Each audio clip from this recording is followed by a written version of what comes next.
No i tyle. No.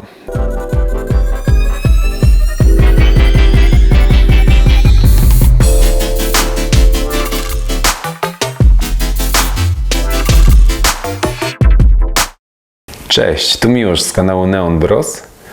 Dzisiaj wracamy do transformatorów, a konkretnie do zabezpieczeń obwodów wysokiego napięcia. Zapraszam. Mamy nasz transformator zainstalowany dobrze, czyli w dwóch miejscach. To żeśmy wspominali o tym w poprzednim odcinku. Czyli u góry mamy punkt montażowy i na dole. Jak zdejmiemy tą klapę, to będzie lepiej widać. To zdejmijmy ją. Ok, co my tu mamy? Dobra. Tutaj mamy na dole punkt montażowy i u góry, co pozwala nam, że on nam się nie rusza. Jest, poruszył się, dokręcić trzeba. Jest stabilnie zamontowany. Szczególnie to ma też znaczenie, jak podnosimy klapę. Gdybyśmy nie mieli go tutaj z dołu chwyconego, no to cały byśmy go moglibyśmy go odciągnąć od ściany. Tutaj wtedy na tą śrubę działałaby siła większa, nawet można by ją wyrwać. Także mocujmy w dwóch miejscach. Dobra. I teraz tak, zabezpieczenia. Moglibyście zadać pytanie, komu takie zabezpieczenie? Przecież transformator mamy podpięty pod zasilanie, pod linię, która jest zabezpieczona zabezpieczeniami nadprądowymi oraz różnicowo-prądowymi. I rzeczywiście macie rację, że tak jest.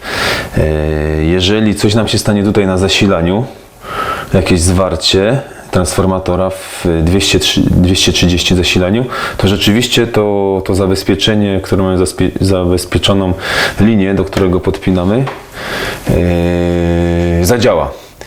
Natomiast jeżeli będzie zwarcie obwodu wysokiego napięcia, przewodów, które tutaj są, no to wtedy to zabezpieczenie nie zadziała, co Wam za chwilkę pokażemy. Zobaczcie, tutaj mamy na potrzeby przeświecenia rur w pracowni, mamy takie, nazwijmy je, krokodylki, złączki. Chodzi o to, żebyśmy szybko podłączali sobie te rury, ale to stosujemy tylko oczywiście tutaj w pracowni, bo na montażu to musicie zrobić to tak, jak pokazałem w poprzednim filmie. Teraz zmienię te kable na te krokodylki, usuniemy z dopływów i pokażę Wam, co się dzieje w momencie, kiedy mamy zwarcie na obwodzie. Mamy już zmienione dopływy bez krokodylków na końcach, tak jak powinno być, czyli na skręcanie. Mamy podłączony pod prąd transformator, jest zdjęta klapa, dlatego nam obwód tutaj nie świeci. Teraz zakładamy klapę, żeby sprawdzić, co się stanie. Powiem Wam, że pewnie zaświeci. Świeci. Ok, jest wszystko ok. Transformator działa, rury świecą. Teraz zasymulujemy Wam zwarcie obwodu wysokiego napięcia. I co się wtedy stanie? Teraz zademonstrujemy zwarcie Wam i zobaczymy, co się wtedy stanie. Oczywiście robimy to po to, żebyście Wy tego nie musieli robić, więc nie róbcie takich rzeczy. Prąd jest niebezpieczny, więc nie róbcie tego w domu, tak? Tak jak jest na filmach, na programach, ani poza domem też nie. My to robimy dlatego, że mamy w tej materii doświadczenie. Znamy się na tym po prostu. Ok, to działamy. Odłączę teraz ten obwód. Znaczy podniosę klapę, działa zabezpieczenie, że nie będziemy mieli napięcia po stronie wtórnej transformatora. Ok. Teraz zasymulujemy, że coś się stało z obwodem. Nastąpi zwarcie. Czyli wyobraźmy sobie, nie wiem, odpadł na przykład nam jedna końcówka przewodu od elektrody. Żeśmy źle skręcili, odpada sobie. Ok. Mamy ją tutaj, chwycimy ją, żeby nie popieścił nas prąd konkretnie mnie. Ja sobie sprawdziłem ten kabel, on nie ma przebić, dlatego to robimy. Wy pamiętajcie, nie robicie tego sami. Ok, teraz zrobimy tak, że będzie napięcie na tym przewodzie. I co się stanie? Rury nie świecą. Teraz zobaczmy, jak tu przyłożymy go. Działa. Teraz zobaczcie, co się stanie, jeśli zasymulujemy zwarcie. Widzicie? Iskrzy. Dalej działa, nic nie wybiło, jest ok. Mimo że jest zwarcie, zabezpieczenia nadprądowe w naszej instalacji czy różnicowo-prądowe nie wybiły. Transformator dalej działa.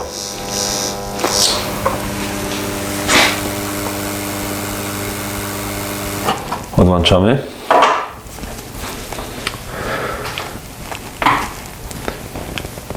Dlatego właśnie producenci transformatorów dają osobne moduły, które zabezpieczą nam obwód wysokiego napięcia. Czyli będzie zwarcie i wtedy dzięki temu modułowi następuje odłączenie zasilania na obwodzie wysokiego napięcia. Zaraz tutaj zamontujemy taki moduł w tym transformatorze i zobaczycie czy on zadziała. Dobrze, tutaj widzimy dwa moduły tych zabezpieczeń.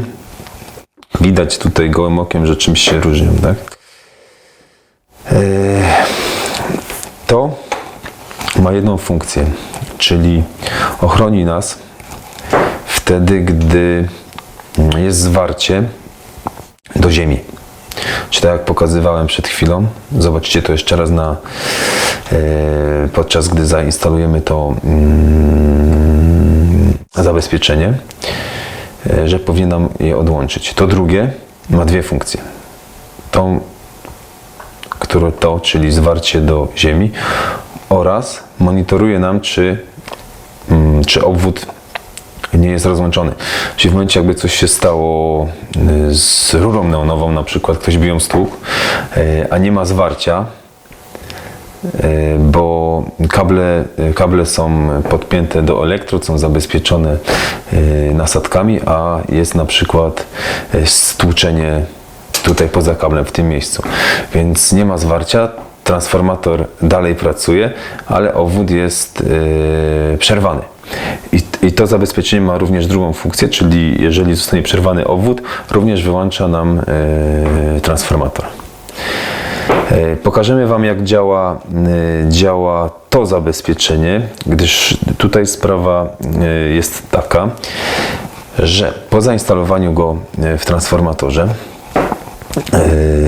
musimy włączyć przynajmniej na 20 minut ten transformator. To zabezpieczenie, ono się tak jakby uczy, programuje, czyli bada sobie tam, co sobie ma zbadać. Dostosowuje się do tego konkretnego obwodu, w który wpięliśmy to zabezpieczenie.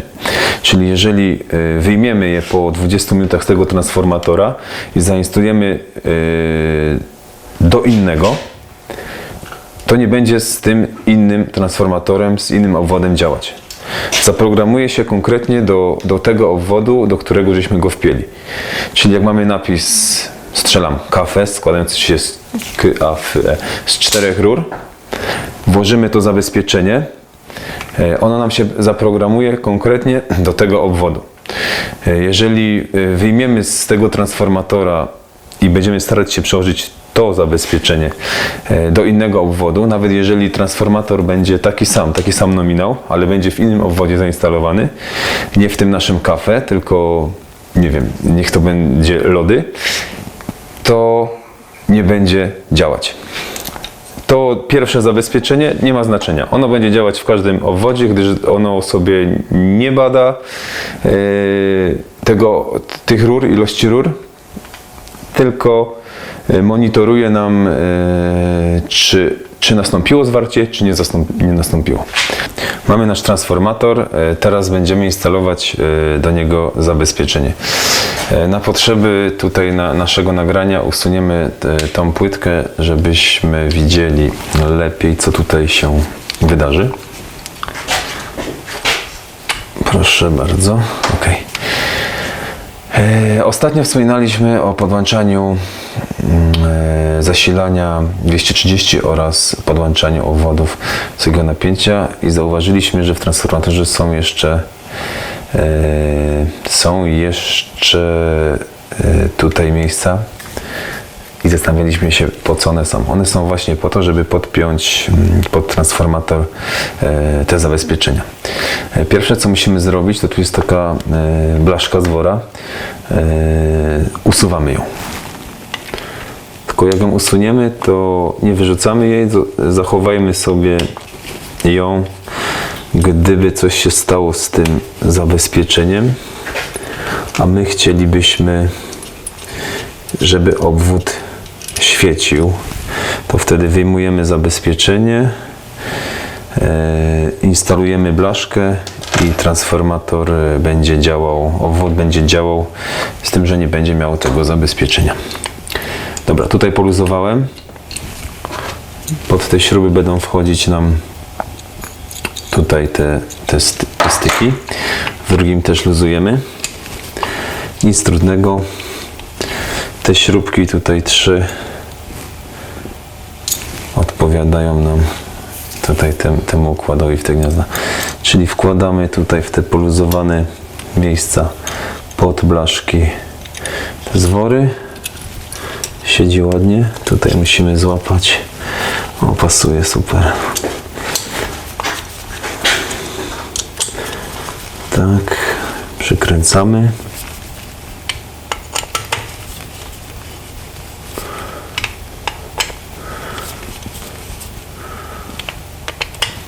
Pamiętamy, żeby dokręcić tu z tej strony, z której żeśmy poluzowali. Dobra, zakładamy tak jak było. Mamy zainstalowane zabezpieczenie obwodu wysokiego napięcia. Teraz zademonstrujemy Wam, jak to działa. Mamy zainstalowane zabezpieczenie, sprawdzamy, co się stanie. Zakładamy klapę. Słyszycie, pojawiło się napięcie. Obwód jest rozłączony. W przypadku tego zabezpieczenia transformator przestałby działać. Sprawdzamy, co się stanie. Zamykamy obwód. Świeci. Rozłączony obwód. To by zadziałało, to nie działa. Zasymulujemy zwarcie. Słyszycie pewnie ten dźwięk, jak pracuje transformator. O, słyszeliście? Wyłączyło. Nie mamy napięcia. Dopiero ponownie musimy przyłożyć, tutaj włączyć napięcie. Włączamy, pracuje znowu to samo. Świeci. Zwarcie. Cyknęło. Nie ma. Tak właśnie działa to zabezpieczenie. To drugie się różni tylko tym, albo aż, że jeżeli mamy rozłączony obwód, czyli jakiś kabel nam się rozłączył lub stłuczona jest rura, ono również wtedy zadziała. Nie pokazuję Wam tego, dlatego że ono jest, tak jak Wam mówiłem, ono się uczy obwodu. Jest dedykowane konkretnie do obwodu, który sobie zainstalujecie. Czyli, tak jak żeśmy wspominali wcześniej, na przykład kafę. Nie przełożymy tego do innego transformatora. Gdybym Wam to teraz pokazał, to po prostu musiałbym to zabezpieczenie wyrzucić. Tamto drugie możecie sobie przekładać do różnych obwodów. Ono tylko monitoruje, czy jest zwarcie, czy nie ma. Jeżeli jest, wyłącza nam napięcie. Czy stosujemy często te zabezpieczenia? Właściwie nie. Procentowo w pracach, jakie wykonujemy w neonach, to jest około 5%. Gdzie to stosować? No, w miejscach, gdzie jest zwiększone jakieś ryzyko wystąpienia awarii czy zwarcia, albo gdzie przepisy tego wymagają, czyli na przykład na stacjach benzynowych, tam gdzie iskrzenie mogłoby spowodować jakieś zagrożenie.